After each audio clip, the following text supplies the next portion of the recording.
Hezbollah Hamas అగ్రనేతలను అంతమోదించిన ఇజ్రాయెల్పై Iran క్షిపణుల వర్షం కురిపించడం ఆ ప్రాంతంలో అగ్గిరాజేసింది. వీటిని తీవ్రంగా పరిగణిస్తోన్న నేతాన్యాహు ప్రభుత్వం దీనికి ఇరాన్ తగిన మూల్యం చెల్లించుకుంటుందని హెచ్చరించింది. ఈ క్రమంలో ఇరాన్ దాడిని ఖండించిన వారెవరికైనా తమ దేశంలో అడుగుపెట్టే అర్హత కూడా లేదని స్పష్టం చేశారు. ఐక్యరాజ్య సమితి సెక్రటరీ జనరల్ అంటోనియో గుటెరస్ ను తమ దేశంలోకి ప్రవేశించకుండా నిషేధిస్తున్నట్లుగా ప్రకటించారు.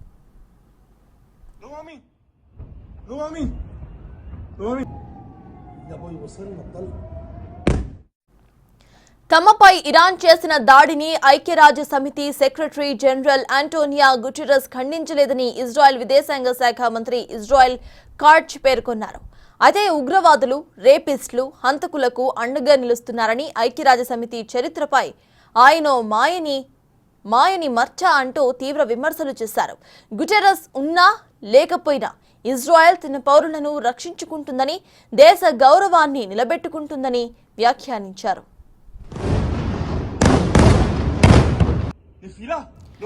మరోవైపు క్షిపణులతో ఇరాన్ విరుచుకుపడటంపై ఇజ్రాయెల్ ప్రధాని బెంజమిన్ నెతన్యాహు తీవ్రంగా స్పందించారు. ఇరాన్ భారీ తప్పిదానికి పాల్పడిందని, తగిన మూల్యం చెల్లించుకుంటుందని హెచ్చరించారు. తాజాగా నెలకొన్న ఉద్రిక్త పరిస్థితుల వేళ భద్రతా కేబినెట్ సమావేశంలో పాల్గొన్న ఆయన ఇరాన్ చర్యలపై తీవ్ర స్థాయిలో ధ్వజమెత్తారు.